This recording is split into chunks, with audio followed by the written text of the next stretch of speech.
Kerja pun boleh. Ini kan. Ipun lahir lah ya kayak. Wis coba. Za.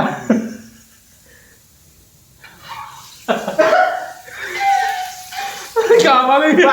Barangnya apa? Ayo gampang bro. Oh, daftar. Saya kau gabung pun nanti. Rasa mungkin deh.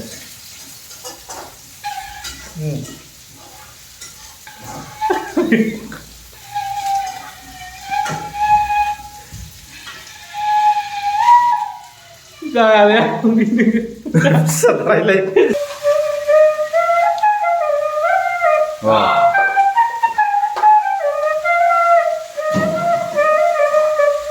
Aku.